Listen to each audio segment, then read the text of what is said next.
आज का video area और पेरीमीटर से रिलेटेड होने वाला है। चाहे आप रेलवे की तैयारी कर रहे हैं, रेलवे ग्रुप डी की या फिर एसएससी की या फिर किसी भी कॉम्पिटिशन एग्जाम की तैयारी कर रहे हैं, या फिर अगर आप 9th या 10th के स्टूडेंट हैं, तो आज का ये वीडियो आपके लिए ही है। बहुत ही महत्वपूर्ण होने वाला है आज का ये टॉपिक। तो चलिए स्टार्ट करते हैं। तो सबसे पहला है हमारा right angle triangle. Right angle triangle में अगर हम देखें तो एक होगा बेस, ये हो जाएगा हाइट। हम इसे भी बेस मान सकते हैं। अगर इसे भी बेस माने तो यहाँ पर इस तरफ को बेस मानेंगे तो यहाँ पे ये हाइट हो जाएगा। तो इसका एरिया किस तरह से निकलेगा, तो 1/2 बेस इंटू हाइट करके निकल जाएगा। Area is equal to 1/2 base into height. इतना करने से इसका एरिया निकल करके आ जाएगा। जैसे ये सेंटीमीटर में, ये भी सेंटीमीटर है, तो एरिया का यूनिट होने वाला है सेंटीमीटर का स्क्वायर। सेंटीमीटर स्क्वायर, अगर ये मीटर में है, ये भी मीटर में है, तो एरिया का यूनिट आ जाएगा मीटर के स्क्वायर। अगर मिलीमीटर में है तो मिलीमीटर के स्क्वायर लेकर के चलना रहेगा। और अगर आपको इसका पेरीमीटर निकालना रहेगा, जैसे ये बेस है, ये हाइट है, तो ये कोई भी एक भुजा है। चलिए इसको मान लेते हैं ए, इसको मान लेते हैं बी और इसको मान लेते हैं सी। तो इसका अगर हमको पेरीमीटर निकालना रहेगा, पेरीमीटर अगर हमें इसका ज्ञात करना रहेगा, तो पेरीमीटर होता है उसके बाउंड्री की टोटल लंबाई। उसके बाउंड्री की टोटल लंबाई को हम पेरीमीटर बोलते हैं। तो अगर हमने इसको ए बोला, इसको बी बोला और इसको सी बोला है, तो ए प्लस बी प्लस सी, इतना करने से इसका पेरीमीटर निकल करके आ जाएगा। अगर सेंटीमीटर में लेके चल रहे हैं सारे डायमेंशन को, तो सेंटीमीटर में इसका यूनिट निकल करके आ जाएगा।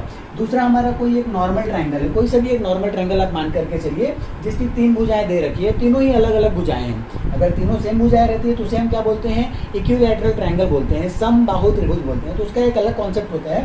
पहले हम देखते हैं कि एक नॉर्मल त्रिभुज हमें दे रखा है, नॉर्मल ट्रायंगल। तो उसमें एक भुजा ए है, दूसरी बी है और तीसरी सी है।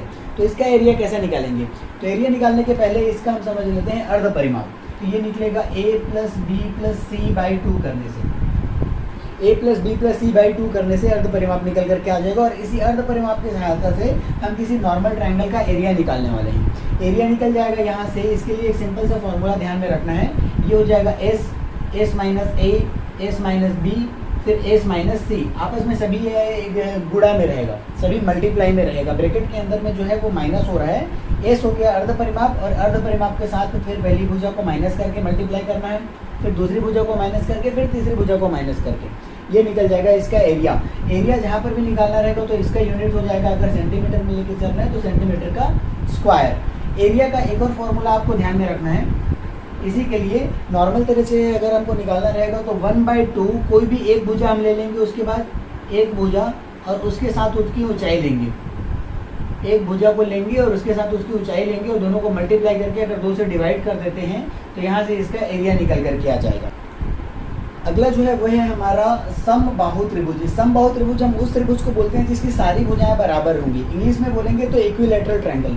अब इक्विलैटरल ट्रायंगल का अगर हमको एरिया निकालना रहेगा तो इसके एरिया का फॉर्मूला हो जाएगा √3/4 इंटू ए स्क्वायर। ए मतलब कि उसकी कोई भी एक भुजा ले लेंगे, सभी भुजाएं बराबर है, तो √3/4 ए स्क्वायर इसका एरिया निकलेगा।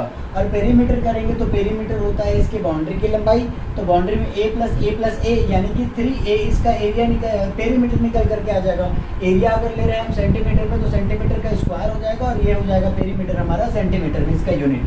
अगला त्रिभुज है हमारा समद्विबाहु समकोण त्रिभुज। समद्विबाहु समकोण त्रिभुज। तो समकोण त्रिभुज में क्या होगा कि एक जो एंगल है यहाँ पर 90 अंश का होने वाला है और बाकी 2 भुजाएं बराबर होने वाली है। जैसे यहाँ पे अगर हम देखें तो ये कर्ण और आधार आपस में बराबर हो जाएगा समद्विबाहु समकोण त्रिभुज में। तो इसका एरिया का फॉर्मूला 3 तरीके से निकल सकता है। या तो आप कर्ण की सहायता से निकाल सकते हैं, या तो आधार की सहायता से, या तो लंब की सहायता से आप निकाल सकते हैं। तो इसमें किस तरह से निकलेगा देखिएगा।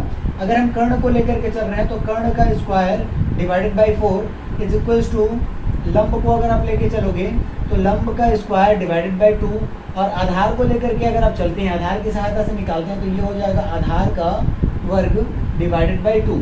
इस तरह से इसका एरिया निकल करके आ जाएगा समद्विबाहु समकोण त्रिभुज का। त्रिभुज से रिलेटेड क्वेश्चन करने से पहले एक और बहुत ही महत्वपूर्ण कॉन्सेप्ट हम देख लेते हैं। जैसे कि कोई भी एक त्रिभुज है, उस त्रिभुज की अगर कोई 3 भुजाएं दे रखी है और उन 3 भुजाओं के सेंटर से, उसके सेंटर से अगर एक लाइन इस तरह से खींच करके एक त्रिभुज बना दिया जाए, उसके सेंटर को मिलाते हुए त्रिभुज इस तरह से बना दिया जाए, तो इससे ये जो हमारा मूल त्रिभुज था वो 4 बराबर त्रिभुजों में बढ़ जाएगा। 4 बराबर त्रिभुजों में बढ़ जाएगा और इसका जो एरिया होने वाला है वो एक जैसा होने वाला है।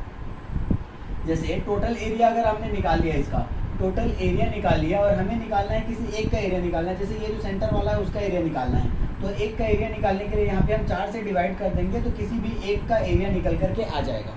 इसके बाद चलिए अगला क्वेश्चन, चलिए देखते हैं पहला क्वेश्चन। त्रिभुज की भुजा क्रमशः 15 सेंटीमीटर, 13 सेंटीमीटर और 14 सेंटीमीटर है, तो उसकी एरिया ज्ञात कीजिए। तो यहाँ पे एरिया निकालने के लिए 3 अलग अलग भुजाएं दे रखी है। तो सबसे पहला चीज़ हमें निकालना पड़ेगा अर्ध परिमाप। अर्ध परिमाप यहाँ से निकल जाएगा 15 + 13 + 14/2। यहाँ से जब इतने को सॉल्व करते हैं तो 4 3 7 और 5 12 और 4 42 डिवाइडेड बाई 2, मतलब ये आ गया 21 सेंटीमीटर। 21 सेंटीमीटर निकल गया, ये अर्ध परिमाप था। एरिया निकालेंगे तो ये हो जाएगा हमारा अंडर रूट के अंदर में s minus a, s minus b और s माइनस c। इतने को अगर आप आगे सॉल्व करते हैं तो इसका एरिया निकल करके आ जाएगा। एरिया निकाल करके इसका कमेंट बॉक्स में कमेंट कीजिएगा, सेंटीमीटर में है तो ये आ जाएगा सेंटीमीटर स्क्वायर में। दूसरा क्वेश्चन देखते हैं, किसी त्रिभुज की एक भुजा 12 सेंटीमीटर और ऊंचाई 8 सेंटीमीटर है, एरिया ज्ञात कीजिए। यहाँ पे एक भुजा दे रखी है और ऊंचाई दे रखी है। ऊंचाई कभी भी दे रखी रहेगी तो आप एरिया निकालेंगे, एरिया बराबर 1/2 बेस इंटू हाइट से, बेस इंटू हाइट। तो यहाँ से 1/2 की जगह पे हमने 1/2 लिखा, बेस दे रखा है यहाँ पर कोई भी एक भुजा को 12 सेंटीमीटर दे रखा है और इसकी ऊंचाई है 8 सेंटीमीटर। इसको आगे हम हल करेंगे तो ये कट जाएगा 6 बार में, तो 8 छक्के 48 सेंटीमीटर स्क्वायर निकल करके आ जाएगा इसका एरिया। इसका एरिया कितना निकल करके आ रहा है देखिएगा, अंडर रूट के अंदर में हम यहाँ पे आगे सॉल्व करेंगे अगर, तो ये आया 21 और यहाँ से इसको जब माइनस करेंगे तो आ जाएगा 5 और 1 6। यहाँ से जब माइनस करेंगे तो 7 और 1 8 आ गया। यहाँ से माइनस करने पर आ जाएगा 6 और 1 7। आगे जब इसको टोटल आप हल करेंगे तो हल करने से और क्या निकल करके आएगा देखिए, 7 × 21, 7 और 7 यहाँ से बाहर निकला तो 7। रूट के अंदर से ये 3 निकल जाएगा, 3 बाहर निकलेगा और 2 बाहर निकलने वाला है और 1 और 2 बाहर निकलने वाला है। तो 7 × 21 = 42 × 84 सेंटीमीटर स्क्वायर इसका निकल करके आ जाएगा एरिया, 84 सेंटीमीटर स्क्वायर। बस इसको आपको सॉल्व करना है, आंसर निकल करके आ जाएगा।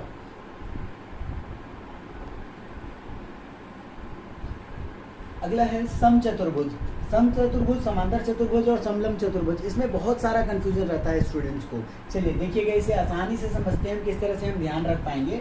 तो समचतुर्भुज, यहाँ पे देखिए सम वर्ड आ रहा है। सम मतलब कि सब कुछ बराबर होने वाला है। तो ये जो वर्ग होता है, वर्ग को थोड़ा सा अगर हमने बेंड कर दिया, वर्ग के एक कोने को पकड़ करके हमने ऐसे बेंड कर दिया, तो ये जो आकृति बनेगी उसे ही हम बोलेंगे समचतुर्भुज। इसमें चारों भुजाएं जो होने वाली है वो आपस में बराबर निकल करके आने वाली है। 2 चीज़ें और इसमें ध्यान देने वाली बात ये है कि इसके जो विकर्ण हैं वो आपस में एक दूसरे को समद्विभाजित करते हैं और ये 90 डिग्री पर समद्विभाजित करते हैं। यहाँ पर ये जो एंगल होने वाला है वो 90 डिग्री होने वाला है और इसकी जो लंबाई होगी वो दोनों विकर्ण की लंबाई बराबर नहीं होगी और जितने भी एरिया हैं, इसके सामने वाले एरिया हैं, वो आपस में बराबर होंगे। इसका अगर हमें एरिया निकालना रहेगा, टोटल एरिया निकालना रहेगा, तो ये हम विकर्ण की सहायता से निकालने वाले हैं। 2 विकर्ण होने वाले हैं इसमें। एक विकर्ण जैसे इसको अगर हम A, B, C और D दे देते हैं तो एक विकर्ण हो जाएगा AC और दूसरा विकर्ण हो जाएगा BD। तो यहाँ पर विकर्ण का गुणनफल डिवाइडेड बाई 2, विकर्ण का गुणनफल डिवाइडेड बाई 2 कर देते हैं तो यहाँ से ये निकल करके आ जाएगा इसका एरिया। समांतर चतुर्भुज में देखिएगा, समांतर चतुर्भुज में हम किस तरह से करने वाले हैं, तो यहाँ पर भी ये डायगोनल बनने वाले हैं, 2 डायगोनल बनेंगे, 2 विकर्ण बनेंगे, लेकिन यहाँ पर ये जो विकर्ण होंगे वो एक दूसरे को 90 डिग्री पर नहीं काटेंगे। यहाँ पर ये 90 डिग्री पर नहीं काटेंगे, इस चीज़ को ध्यान में रखना है। अब बाकी इसका भी फॉर्मूला इसी तरीके से रहेगा। इसका एरिया अगर हमको निकालना रहेगा तो इसका एरिया भी निकलने वाला है विकर्ण का गुणनफल। 2 विकर्ण होने वाले हैं तो दोनों विकर्णों का गुणनफल कर देंगे और नीचे डिवाइड कर देंगे 2 से, तो ये निकल जाएगा इसका समांतर चतुर्भुज का एरिया। समांतर चतुर्भुज जो होता है वो आयत से ही रिलेट करके हम बनाते हैं। इसमें क्या होता है, आमने सामने की जो 2 भुजाएं हैं वो आपस में बराबर होती हैं, लेकिन दोनों समांतर होती हैं लेकिन कोई भी 90 अंश पर नहीं होंगी। ये भुजा और ये भुजा दोनों आपस में बराबर हैं और समांतर हैं। ये भुजा और ये वाली भुजा ये दोनों भी आपस में समांतर हैं और बराबर हैं, लेकिन कोई भी यहाँ पे 90 अंश पे नहीं होने वाला है। यहाँ पर भी ये भुजाएं जो हैं वो आपस में 90 अंश पे नहीं होगी, लेकिन इसके जो विकर्ण आपस में काट रहे हैं एक दूसरे को वो 90 अंश के होने वाले हैं। तो मेन इसमें फॉर्मूला आपको ध्यान रखना है वो है एरिया का। बाकी पेरीमीटर तो यहाँ पर होने वाला है, पेरीमीटर की वैल्यू हो जाएगी, क्योंकि यहाँ पर चारों भुजाएं बराबर है तो 4 इंटू ए हो जाएगा। यहाँ पर 4 इंटू ए, या फिर आप बोल सकते हो a + a + a + a, 4 bar a को जोड़ेंगे या 4 से गुणा कर देंगे, एक ही मतलब है। तो पेरीमीटर निकल जाएगा यहाँ से, और विकर्ण का गुणनफल अगर आप ले लेते हो दोनों विकर्णों का और उसे 2 से डिवाइड कर देते हो तो वो निकल करके आ जाएगा एरिया। अगला है समलंब चतुर्भुज। समलंब चतुर्भुज में क्या होता है कि दो भुजाएं जो होती हैं वो आपस में पैरेलल होती हैं, समांतर होती है। दो भुजाएं आपस में समांतर होती हैं, उनकी लंबाई अलग अलग हो सकती है। ये जो अन्य दो भुजाएं वो जरूरी नहीं है कि आपस में समांतर हो और उसकी लंबाई भी एक जैसी हो। अब इसका एरिया अगर हमको निकालना रहेगा तो इसका एरिया के लिए हम लेंगे 1/2 और दोनों भुजाएं जो समांतर भुजाएं हैं उनका हम लेंगे योग और यहाँ पे मल्टीप्लाई कर देंगे इसके बीच के डिस्टेंस से। ये जो समांतर भुजाएं हैं उनके बीच में कुछ दूरी होगा, उसी दूरी को हम बोलेंगे d, उसी के साथ मल्टीप्लाई कर देंगे। 1/2 के साथ इसके जो समांतर भुजाएं हैं उसका योग लेंगे और मल्टीप्लाई कर देंगे उनके बीच की दूरी से। तो यहाँ से निकल करके आ जाएगा समलंब चतुर्भुज का, समलंब चतुर्भुज जिसे हम रोम्बस भी बोलते हैं, उसका एरिया निकल करके आ जाएगा। अगला कॉन्सेप्ट है हमारा सर्कल और सेमी सर्कल से रिलेटेड। तो सर्कल में देखिए, सर्कल में ध्यान दीजिएगा, यहाँ से ये होता है केंद्र, केंद्र से ये हमारा जो सर्कल होता है उसकी बाउंड्री की तक की दूरी को, सर्कल के केंद्र से बाउंड्री तक की जो दूरी होती है उसे हम बोलते हैं त्रिज्या, आर, रेडियस। और इसका अगर दोनों बाउंड्री को हम टच करते हुए एक रेखा खींचे जो सेंटर से पास करें तो उसे हम बोलते हैं डायमीटर, व्यास। तो डायमीटर जो होता है यहाँ पे 2 × r के बराबर होता है, रेडियस के दोगुने के बराबर होता है इसका व्यास। और ये वाला जो सर्कल है इसकी टोटल लंबाई अगर हम देखें तो इसकी टोटल लंबाई को ही हम पेरीमीटर बोलते हैं, लेकिन यहाँ पे पेरीमीटर ना बोल करके हम इसका बोलेंगे परिधि, परिमाप ना बोल करके इसे हम बोलेंगे परिधि।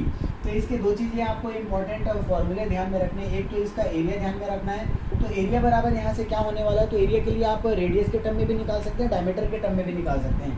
रेडियस के टर्म में अगर हम देखें तो ये हो जाएगा πr², इसी को डायमीटर के टर्म में अगर हम रिलेट करें तो π/4d² हो जाएगा, π/4d², क्योंकि यहाँ पे डायमीटर = 2r है, डायमीटर = 2 × r के बराबर है। और अगर आप इसे रिलेट करेंगे तो r = d/2 हो जाएगा, और r की जगह पे d/2 रखेंगे तो d²/4 निकल करके आ जाएगा। अगला है हमारा परिधि। परिधि का फॉर्मूला हो जाएगा यहाँ से, परिधि का फॉर्मूला हो जाएगा 2πr, या इसी को आप बोल सकते हो, इसी को आप बोल सकते हो πd। अगर डायमीटर के टर्म में लेना रहेगा तो πd बताएंगे और रेडियस के टर्म में लेना रहेगा तो 2πr हो जाएगा। ये टोटल इसका परिधि निकल करके आ जाएगा। ये दोनों ही फॉर्मूले बहुत ही ज़्यादा इंपॉर्टेंट है सर्कल के केस में, एरिया का और पेरीमीटर का।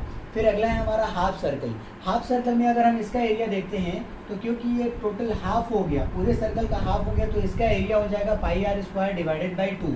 लेकिन इसका पेरीमीटर की अगर हम बात करें तो पेरीमीटर हाफ नहीं होगा, क्योंकि पेरीमीटर इसमें पूरे सर्कल की बाउंड्री की लंबाई को हम पेरीमीटर बोलते हैं। अब यहाँ पर ये जो हाफ सर्कल तो हो गया, लेकिन एक एक्स्ट्रा लेंथ यहाँ पर ऐड हो गई है, तो इसका जब हम पेरीमीटर निकालेंगे तो इसके पेरीमीटर में ध्यान देने वाली बात ये रहेगी, ये जो था वो पेरीमीटर का हाफ हुआ, मतलब ये πr के बराबर है, और ये वाला जो है ये 2r के बराबर है, यहाँ से लेकर के पूरा यहाँ तक का 2r के बराबर है। तो इसका जो पेरीमीटर होगा वो हो जाएगा πr + 2r, πr + 2r। इसको आगे जब हम रिलेट करेंगे थोड़ा सा, तो रिलेट करके एक और फॉर्मूले के रूप में हम लिख सकते हैं, पाई की जगह पे हम वैल्यू यूज़ कर देंगे 22/7 और r की जगह पे r ही रखते हैं और यहाँ पे 2r। इसको जब आगे हम सॉल्व करेंगे तो ये 7 का गुणा इसके साथ हो जाएगा, तो ये हो जाएगा 14, 14 के साथ आगे मल्टीप्लाई करेंगे तो ये हो जाएगा 36r/7, 36r/7। ये इसका पेरीमीटर हो जाएगा अर्ध सर्कल का। हाफ सर्कल का पेरीमीटर की अगर हम बात करें तो 36r/7 हो जाएगा, या फिर ये वाले फॉर्मूले को आपको ध्यान में रखना है, इतने फॉर्मूले को आपको ध्यान में रखना है। तो ये हो गया पूरा सर्कल का कॉन्सेप्ट, ज़्यादा कुछ नहीं है, बस इसमें सर्कल में 2 फॉर्मूले आपको ध्यान में रखने हैं, एरिया का और पेरीमीटर का। हाफ सर्कल में एरिया का तो हाफ हो जाएगा, लेकिन पेरीमीटर के लिए थोड़ा ध्यान देने वाली बात रहेगी कि यहाँ पर ये एक्स्ट्रा लेंथ यहाँ पर आ जा रहा है, हाफ होने के बाद कुछ एक्स्ट्रा लेंथ यहाँ पर ऐड हो गया, उतना को मिला करके हम इसका पेरीमीटर निकाल लेंगे। अगला जो हमारा कॉन्सेप्ट है खास करके रेलवे ग्रुप डी के लिए बहुत ही ज़्यादा महत्वपूर्ण है, ये हमारा त्रिज्या खंड पर आधारित प्रश्न। त्रिज्या खंड पर आधारित जो प्रश्न होता है उसमें देखिए ये हमारा एक सर्कल है, सर्कल में हम 2 चीज़ें जानते हैं कि इसका एरिया होता है, एरिया जो कि होता है πr², और एक होता है परिधि, तो परिधि होता है 2πr के बराबर। अब ये कब होता है एरिया πr², जब एंगल टोटल हम कंसिडर करके चलते हैं 360 डिग्री। 360 डिग्री अगर हम कंसिडर करके चल रहे हैं तब जाकर के ये इतना होता है, तो हम बोल सकते हैं 360 डिग्री जब हम लेके चलते हैं तो एरिया πr² होता है, यानी कि पूरे कंप्लीट को लेकर चलते हैं तब। अब अगर इसमें हम एक छोटा सा सेक्टर मान लें इस तरीके से, यहाँ पे ये एंगल हम ले लेते हैं थीटा डिग्री, थीटा कुछ भी हो सकता है, 10, 20, 30, 40 कुछ भी हो सकता है, तो इतने में कितना एरिया आने वाला है, ये त्रिज्याखंड का एरिया कितना होने वाला है उसका कॉन्सेप्ट हम देखने वाले हैं। तो देखिए यहाँ से अगर मैं लिखूँ 1 डिग्री के बराबर, तो 1 डिग्री बराबर कितना एरिया हो जाएगा, तो πr² divided by 360 degree, πr² divided by 360 degree हम बोलेंगे। तो यहीं पे अगर 1 डिग्री का मान इतना है तो थीटा डिग्री का मान अगर हमको निकालना रहेगा तो यहीं पे इस फॉर्मूले को हम थोड़ा रिलेट कर लेंगे। Pi r square into theta by 360, बस इतना करना रहेगा। थीटा बाई 360 कहाँ से आया, तो यहाँ पर देखिए पूरे कंप्लीट सर्कल के लिए देखते हैं तो 360 अंश होता है, 360 डिग्री होता है। तो 360 डिग्री के लिए पाई आर स्क्वायर था, तो 1 डिग्री के लिए पाई आर स्क्वायर बाई 360। तो थीटा डिग्री के लिए अगर हमको निकालना रहेगा, 1 डिग्री है तो ये 1 के साथ मल्टीप्लाई, थीटा डिग्री होगा तो यहाँ थीटा के साथ मल्टीप्लाई कर देंगे, बाकी कोई भी एंगल रहे आप आराम से निकाल सकते हैं। जैसे 30 डिग्री हुआ तो यहाँ पे 30 बाई 360, 20 डिग्री हुआ तो 20 बाई 360, 180 डिग्री रहा तो 180 बाई 360 कर देना है। उसी तरह से ये जो परिधि है वो 2 पाई आर कब हो रही थी, जब कंप्लीट 360 डिग्री को हम कंसिडर कर रहे थे। तो 360 डिग्री को जब हम कंसिडर कर रहे थे तो यहाँ पर परिधि निकल करके आ रहा था 2 पाई आर। अगर हम यहाँ पे 1 डिग्री के लिए देखें तो ये भी हो जाएगा 2 pi are divided by 360 degree. और अगर यहाँ पे हमें त्रिज्या खंड के लिए निकालना है, छोटा सा जो थीटा दे रखा है उसके लिए निकालना है, तो किसी भी थीटा के लिए निकल करके आ जाएगा 2 pi r into theta by 360 degree. इतने को आपको ध्यान में रखना है आपको, बस इतना सा कॉन्सेप्ट है इसका, और बहुत ही इंपॉर्टेंट है, बहुत ही ज़्यादा इंपॉर्टेंट है। रेलवे में खास करके पूछने के मैक्सिमम चांसेस है, तो एक बार इस कॉन्सेप्ट को थोड़ा ध्यान से समझिएगा। फॉर्मूला रटने की कोई ज़रूरत नहीं है, बस इतना एरिया का फॉर्मूला और पेरीमीटर का फॉर्मूला अगर आपको याद है तो आप आराम से ये कॉन्सेप्ट को समझ सकते हैं। तो आज का ये वीडियो हमारा एरिया और पेरीमीटर से रिलेटेड महत्वपूर्ण कॉन्सेप्ट के लिए था। इन सारे कॉन्सेप्ट को आप एक बार समझिएगा, ध्यान से समझ करके इससे रिलेटेड न्यूमेरिकल क्वेश्चन प्रैक्टिस कीजिएगा।